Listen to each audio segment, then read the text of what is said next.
Hacer visible lo urgente. Mayra Arena, empleada en consultoría política.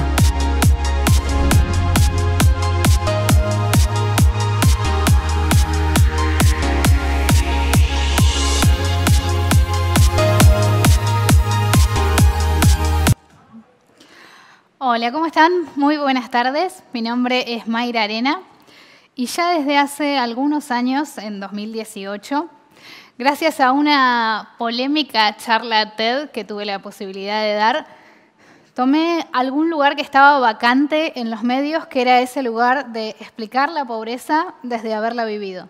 Porque siempre la escuchamos explicada por gente que la estudia, que la analiza desde la economía, desde la sociología, desde el derecho, pero rara vez la escuchamos comentada por las personas que la vivieron.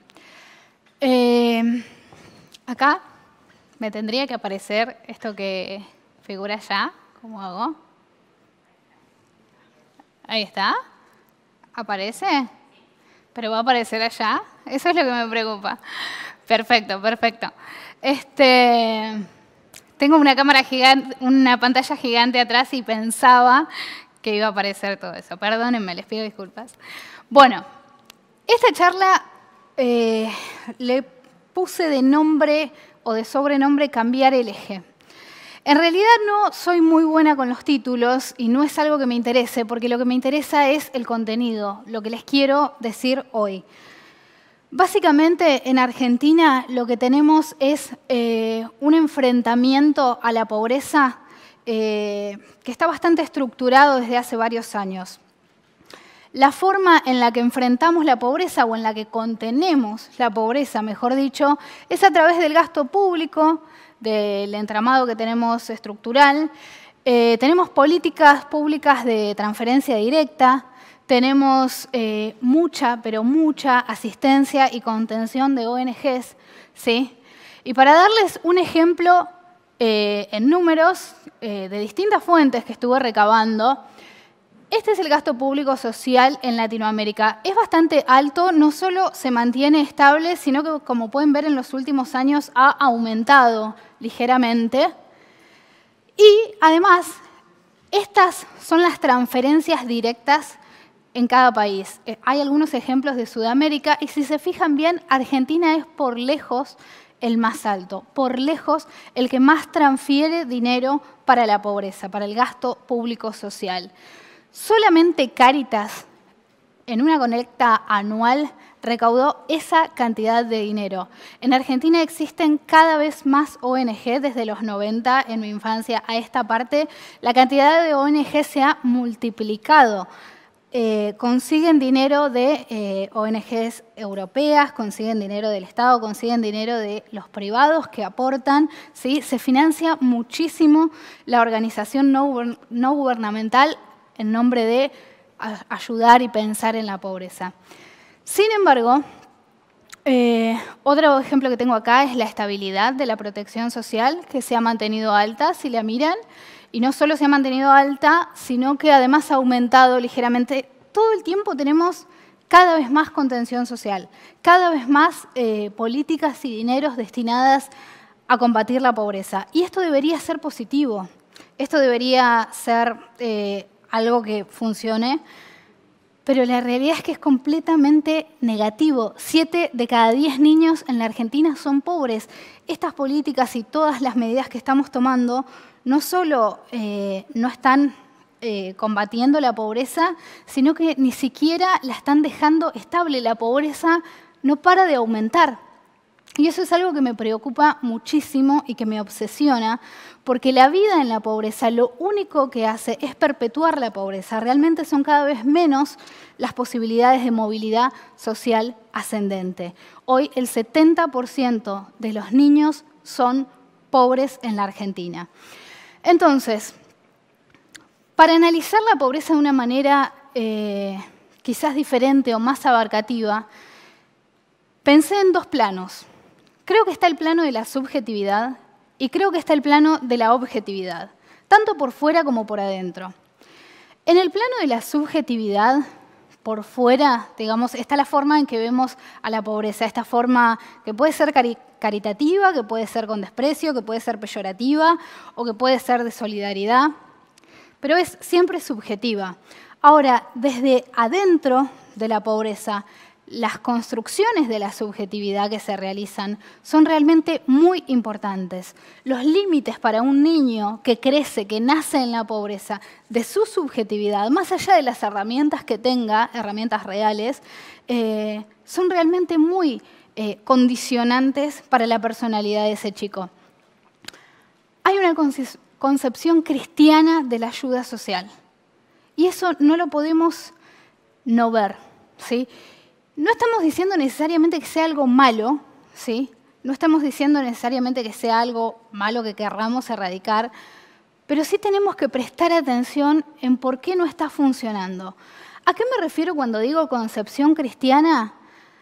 Me refiero a ayudar al pobre y contenerlo y darle lo que necesita o lo que podemos darle, no sé si es todo lo que necesita, teniendo esta visión del pobre siempre, siempre como receptor. El pobre siempre es el que recibe. Es el nene que recibe la leche, es el adulto que recibe alguna ayuda, es el adolescente que recibe ropa o mercadería, la mamá adolescente que recibe ayuda para su bebé. Siempre el pobre en este lugar de receptor. Y no estamos criticando la contención social que ojalá hubiera existido en los niveles que existe ahora cuando yo era chica, pero no existía en lo más mínimo, sino que estamos pensando por qué este eje, esta manera de ver la pobreza no la combate. Dentro de la objetividad para pensar la pobreza, adentro de ella me gusta pensar en la pobreza mucho más que como algo económico, mucho más que como el hecho de no tener plata para llegar a fin de mes. Porque en este momento la mitad de los argentinos son pobres. En este momento el 50% de la población es pobre. Entonces no podemos pensar que el 50% de los argentinos, que la mitad de los argentinos son exactamente iguales y que están en las mismas condiciones porque están en la pobreza. Porque sabemos muy bien que no es así. Sabemos muy bien que cuando la economía se recupere van a haber argentinos que se van a poder meter de vuelta en el sistema, van a poder sacar la cabeza de abajo del agua y van a haber algunos millones que no van a poder hacerlo si no actuamos de manera urgente. Y dónde tenemos que actuar y cómo tenemos que actuar es el verdadero desafío. ¿Cómo lo venimos haciendo? No digo que esté mal, pero sí digo que está a la vista que no alcanza. Las brechas culturales de la pobreza, además de las económicas, son las que yo considero las más importantes, las brechas más graves, las brechas más difíciles de cerrar, ¿sí? Para una persona que nace en la pobreza, para un niño que nace en la pobreza, en un determinado ambiente sociocultural, la brecha lingüística es la primera. Si pensamos en la primera posibilidad de salida de la pobreza, que es el conseguir un buen trabajo, la brecha lingüística es la brecha por excelencia. ¿Cómo habla una persona que sale a pedir trabajo? ¿Qué trabajo puede conseguir una persona con ciertas características lingüísticas, con el lenguaje, por ejemplo, villero o tumbero? ¿Puede conseguir el mismo trabajo que una persona pobre que no habla de manera villera o de manera tumbera? Realmente me parece que es muy hipócrita que no hablemos de eso. Es muy hipócrita que no hablemos de cómo te limita el lenguaje. Y tener la capacidad de hablar de una manera absolutamente informal con nuestros seres queridos, con nuestros amigos en nuestro barrio, es algo que tenemos todos. Pero también todos tenemos esa herramienta que nos dio la educación, que es la posibilidad de saber que cuando se sale a pedir laburo, se habla de otra manera.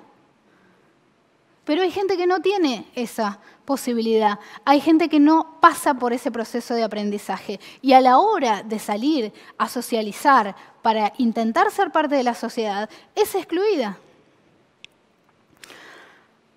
La brecha educativa es otra brecha que me parece fundamental, pero no solo por el hecho de que la educación está en deterioro, de que la educación ya no es una herramienta de movilidad social ascendente. Estoy hablando incluso de la educación más básica, de la educación de no hacer ruido en el transporte público, porque es molesto para los demás, de la educación de saber pararse en una entrevista de laburo, de la educación de saber saludar.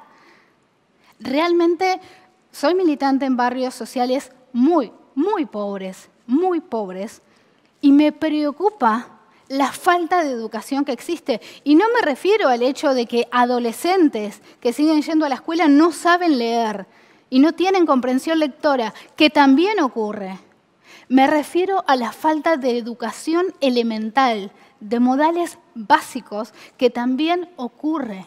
Entonces, ¿hasta dónde estamos teniendo una brecha educativa con las personas que nacen en la más profunda miseria? La brecha digital. Hoy la brecha, el acceso y el manejo de las redes sociales, la alfabetización digital, hoy es otra alfabetización básica.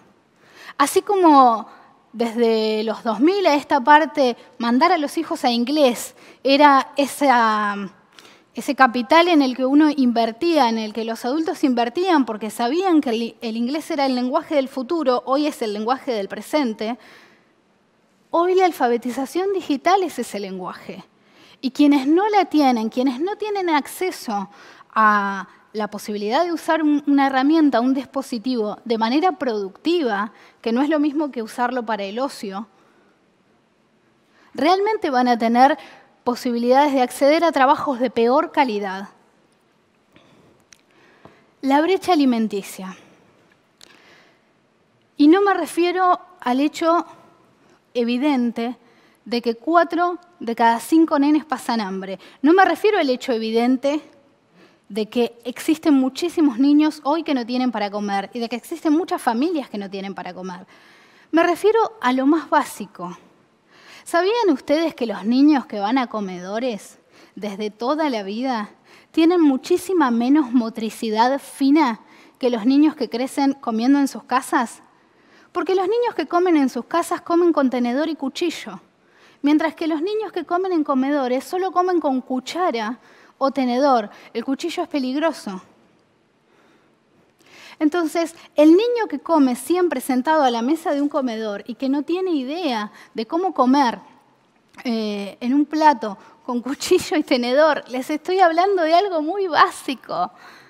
¿Cómo puede pensar en proyectar la vida? ¿Cómo podemos pensar en el futuro de esa persona si no ajustó ni siquiera la motricidad fina a la hora de comer? Además de los resultados que da ser pobre en la Argentina, que no es lo mismo que por ahí ser pobre en otros países donde hay, por el clima, otras condiciones de la naturaleza, acá ser pobre es comer puramente carbohidratos. Entonces los pobres son gordos. Y cuando vos sos gordo, no solo tenés más problemas de salud, también tenés más problemas a la hora de salir a la vida laboral. La brecha de salud. No voy a ser muy redundante, creo que es bastante obvio todos los problemas que puede acarrear la pobreza, pero me estoy quedando sin tiempo y le tengo que meter a pleno. Pero creo que el concepto de salud que tenemos en la pobreza es el de ir al hospital solamente cuando te estás arrastrando en 4 patas. Y la más importante, esta es la más importante para mí, la brecha reproductiva. ¿Cómo sale a buscar trabajo una persona que no decide cuándo tiene hijos, sino que los hijos vienen a la vida como regalo del cielo, como bendición, como parte de algo que pasa y no que es decidido y razonado? El desempleo en Argentina, si lo miramos con la gente que ya no busca trabajo, puede llegar hasta el 28%, contando el empleo informal, siendo pesimistas, digamos. Quizás es un poco menos si querés ser optimista y contar algunos que para mí no cuentan, pero está para mí en ese porcentaje o más. Y en este momento hacer cosas para hacer más viable la vida en la pobreza es como embellecer el camarote del Titanic. No tiene sentido hacer más viable o más soportable la pobreza, porque vamos cada vez peor. Tenemos que empezar a erradicarla. Yo creo que cambiar el eje es una de las cosas fundamentales. La evaluación de fracasos en las políticas públicas, en las cosas que hemos hecho desde ONGs, desde la solidaridad, desde nuestra concepción de un mundo mejor, no están mal, pero son insuficientes.